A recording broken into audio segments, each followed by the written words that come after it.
මෙම සිදුවීම සිද්ධ වෙන්නේ හරියටම 20/23 10 මාසේ 25 වන දිනයි. මෙම භයානක වගේම අදහ ගන්න බැරි සිද්ධියට මුහුණ දුන්නේ සුමිත්ය. එහෙම නැත්නම් මේ කතාව කියන මම කියලා කිව්වොත් මම නිවැරදි. ඉතින් මම වැඩ කරන්නේ පෞද්ගලික ඇඟලුම් හලක රියදුරෙක් හැටියට. ඉතින් මම උදේම තේ එකක් ළඟ කඩේකින් රස කරලා බුත්තල හරහා බඩල් කුඹුර අවට ගම්මානවල සේවකයන් එකතු කරගෙන මැදගම ප්‍රදේශයේ ඇඟලුම් හලකට සේවකයන් ගෙන යාමට පිටත් වුණා. උදේ 7:45 වන විට ඔවුන් ගෙන ගොස් අදාළ ස්ථානයේ නවතා දැමූ මම ඉක්මනටම බසෙන් බැස ළඟ කඩේකට ගොස් පරාටා 2-3ක් ගිල දැමුවේ අධික බඩගින්නක් මට දැනුන නිසාය. මුදලාලි මේකේ මිල කීයද? රුපියල් 250යි මහත්තයෝ. මෙන්න මුදලාලි. ඉතින් කෑම කාලා බිල ගෙවපු මම හවස වැඩ මුරේට ඒමට පැය 8ක් පමණ වැඩි කාලයක් තිබුණ නිසා මගේම යාළුවා වුණ කමල්ගේ තාත්තගේ මල ගෙදරට ගොඩ වෙන්න හිතුවා. ඉතින් මම මැදගම ඉඳලා කිලෝමීටර් 1ක් පමණ බිබිල ප්‍රධාන මාර්ගයේ දිගේ ඇවිත් අතුරු පාරකට බස් රථය දමා පයින් මල ගෙදරට යන්න තීරණය කරේ පාර අබලන්ව තිබූ නිසාය.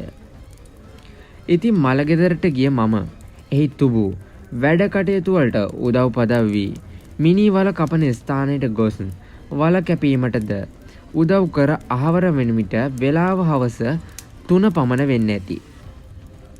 ඉතින් කමල්ගේ බලවත් ඉල්ලීම හා උදේ පරාට 2ක් පමණක් කාලා හිටි නිසාද මම මල ගෙදරින් බත් ටිකක් කාලා කමල්ටත් කියලා මල ගෙදරින් පිටත් වුණේ. හවස 4:45 වන විට අපි බස් ටික යාඩ් එකට දැමිය යුතු නිසායි. කමල් මම ගිහින් එන්නම්. හරි සුමිත් පරිස්සමෙන් ගිහින් එන්න. ඉතින් කොහොම හරි සේවකයන් බසට නගවාගත් මම මැදගම ටවුන් එකට ඇවිත් අතුරු පාරක් දිගේ බඩල් කුඹුරට යන්න සූදානම් වුණේ ප්‍රධාන මාර්ගය දිගේ ගියොත් වැඩි වේලාවක් ගමනට ගතවන නිසාය. කොහොම හරි 7:50 නැත්නම් 8 වගේ වෙනකොට මම සියලුම සේවකයන් සුපුරුදු පරිදි අදාළ ස්ථානයන්ගෙන් ඔවුන් බසවා දැමූ අතර එතැනින් පස්සේ සිතට වද දුන් අද රාත්‍රියේ කොහොමද මම මේක ගෙවා දමන්නේ? අද රාත්‍රියේ කොහොමද මම පහන් කරන්නේ කියන එක තමයි මගේ හිතට වද දුන් එකම කාරණාව. මොකද මගේ ගම පානම. ඉතින් දැන් පානම යන්න බෑ කියලා වගේම උදේ ඉඳන් වැඩ කරලා මහන්සිය නිසාම අන්තිමේදී මම පාර අයිනක බස් රථය නවතා දමා බසයේ තුලම රැය පහන් කරන්නට තීරණය කළා. ඉතින් මම රබර් පිට්ටනියක් ළඟ මගේ මිත්‍රයව නවතා බසයේ දොරන් දෙකම අගුළු දමා ජනෙල් පියන්ද වසා දමා පසුපස ආසනයට ගොස් දිගා වුණා විතරයි මට මතක. දවස පුරාම තිබූ තෙහෙට්ටුව නිසාම්ද කොහෙද ඉබේම වගේ නිින්ද ගියා. ඉතින් මම මැදියම් රැය වන විට එකවරම ගැස්සී අවදි වුණේ මූසල කටහඬක් දෝංකාර දීම නිසාය. ඒ බෝධිලිමා කියන සත්‍යාගේ මූසල හඳෝනාවයි. මම බසේ නවතා දමා තිබූ රබර් ලන්ද ඇතුළින් මීටර් 500ක් වගේ වෙන්න ඇති. ඒ වගේ දුරකින් ඒ හඬ එකවරම ඇහෙන්න පටන් ගත්තත් මම වැඩිය ගණන් නොගත්තේ ඒ මහඬ මීට පෙරද මට හුරු පුරුදු නිසාය. කාන්තාවක්ගේ අඳෝනාවකට සමානය ඊටාම මූසලයි. ඉතින් මොන රෙද්දක්ද කියලා මටම කියාගත්තු මම ආයේ නින්දර වැටුණත් ඒක නම් මෙච්චර වෙලා තිබුණේ නෑ කියලා මට නම් ඉරාද වගේ ෂුවර්. ඒ පාර බස් එක ළඟම ඒ මූසල හඬ ඇහෙන්න පටන් ගත්තා. දැන් නම් මගේ නළල දිගේ දාඩිය බින්දු 1 2 හිමීට ගලන්න පටන් අරගෙන කියලා මට දැනුණා. ඒත් එක්ක මේ මූසල හඬ ටිකෙන් ටික බස් එක ළඟටම එනවා කියලා මට දැනුණා. දැන් නම් මගේ අම්මා අප්පා සිහි වෙනා ඉන්නේ කියලා මට හිතිලා විරයි. වෙලාව 1:32ට වගේ වෙන්න ඇති. මේ වෙනකොට බස් එකේ ඉස්සරහින් ඒ හඬ නැවත ඇහෙන්න පටන් ගත්තා. හිත හයිය කරගෙන ඉන්න හැදුවත් ඒක තප්පර 10ක්වත් කරගන්න බැරි වුණේ මම ඉන්න සීට් එක ළඟින්ම බස් එකේ පිටිපස්සෙන් බල්ලෙක්ගේ උඩු බිරුම් හඬත් එක්කමයි. කොහොම සීට් එකේ නැගිට්ටද කියලා නම් මට තාම නිශ්චයක් නෑ. මම ඉක්මනටම දුවලා ගිහින් බස් එකේ ස්ටාර්ට් කරගන්න හැදුවේ එතනින් අයින් වෙන්න ඕන කියලා මට හිතුන නිසා වෙන්න ඇති. ඒත් හැමදාම එකපාරින් ස්ටාර්ට් වෙන බස් එක අද ස්ටාර්ට් උනේ නෑ. මොන මගුලක් වෙලාද මේ බස් එකට කියලා කෑ ගහපු මම ආයේ බස් එක ස්ටාර්ට් කරන්න පටන් ගත්තා. ඒත් එක්කම බස් එක අමුතු හඬක් එක්ක ස්ටාර්ට් උනේ මගේ හිතට පුදුම සහනයක් ගෙන දෙමින්ය. අම්මෝ ඇති යාන්තම්.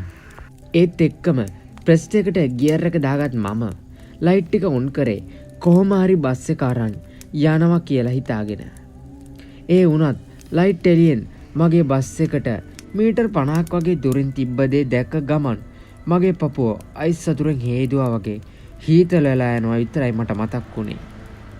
මොකද මම ඉදිරියේ කළු පාට සාරියක් ඇඳගත් අඩි 6ක් වගේ අසාමාන්‍ය උසකින් යුත් ගැහණියක් බස් එක දිහාවට එනවා දැකීමෙනි. තවත් තප්පරයක් නොගොස් බස් එකේ මීටර බෝඩ් එක ඕෆ් වෙලා ගියේ මට දෙයියෝ බුදු සිහි කරගෙනමයි. මම කොච්චර බස් එක ස්ටාර්ට් කරන්න try කරත් බස් එක ස්ටාර්ට් උනේ නෑ. ඒත් එක්කම අර කාන්තාව වෙන්නේ නැති බස් එක වටේම ඉතා වේගයෙන් අඩි හඳ දිදී ඇවිදින බව කොලාතු අධික ලෙස ශබ්ද වීමෙන් මට දැනුණා. මම බස් එක ස්ටාර්ට් කරන්න තවත් try කරත් ඒත් එක්කම මොකක්දෝ වාසනාවක් වගේ බස් එක ස්ටාර්ට් වුණත් බල්බ ඔක්කොම වැඩ නැහැ කියලා නම් මට තේරුණා. ඒත් කමක් නැහැ කියලා බසේ පාරට දාගත්ත මම බඩල් කුඹුර ටවුන් එක දිහාවට ගියේ මරු විකිලෙන්. 2:23 වගේ වන විට ස්ටෑන්ඩ් එකට ආව මම උණ දේවල් ගැන හිතා ඉද්දිම නිින්ද යන්නේ නැති. උදේ බසේට කවුදෝ වැරෙන් තට්ටු දමන හඬ සමග ගැස්සී හැරුණු මම සිතුවේ පෙර දින දුටු අවතාරය වෙන්නේ නැති කියලා. නෑ, ඒ හිටියේ පොලිස් නිලධාරියෙක්. ඔහු සමග සිදු දේ පැවසු මම ඉක්මනින් නැවතත් සුපුරුදු ගමනට පිටත් වුණා. මේ කතාව මම මීට පෙර කාටවත් කියා නැති බව මට හොඳටම විශ්වාසයි. මොකද මෙය ඇසූ සැනින් කිසිම කෙනෙක් විශ්වාස නොකරන අසත්‍යයක් කියලා හිතනවා. හැබැයි මගේ හිත තාමත් ඒ ගැන හැමදාම යුද්ධයක් මෙන් සිතනවා. ඉතින් මේ වගේ හොරර් එක්ස්පෙරිමන්ට් ඒ වගේම හොරර් රියල් ස්ටෝරීස් ඔයාලට තරුෂම් බ්ලොග් YouTube channel එකෙන් දැන් මෙතනින් එහාට දිගටම බලන්න පුළුවන්. ඉතින් ඒකට ඔයාලට ඒ වීඩියෝ ඔයාගේ ළඟටම ගෙන්න ගන්න ඔයාලට කරන් තියෙන්නේ තරුෂම් බ්ලොග් කියන YouTube channel එක. ඒ කියන්නේ මේ YouTube channel එක subscribe කරලා එකතු වෙන්න ඕන. ඒ වගේම වීඩියෝ එක ගැන ඔයාගේ අදහස් තනන කමෙන්ට් කරන්න අමතක කරන්න එපා. ඔයාගේ වටිනා ලයික් එක මේ වීඩියෝ එකට අනිවාර්යයෙන්ම දාන්නත් අමතක කරන්න එපා. ඒ වගේම ඔයාලා මේ වගේම රියල් හොරර් ස්ටෝරීස් දාන්නා නම් පල්ලෙයක් කමෙන්ට් සෙක්ෂන් එක ඔයාලට විවෘතයි. අනිවාර්යයෙන්ම කමෙන්ට් එකක් දාන්න මම ඒ ඔක්කොටම රිප්ලයි කරනවා.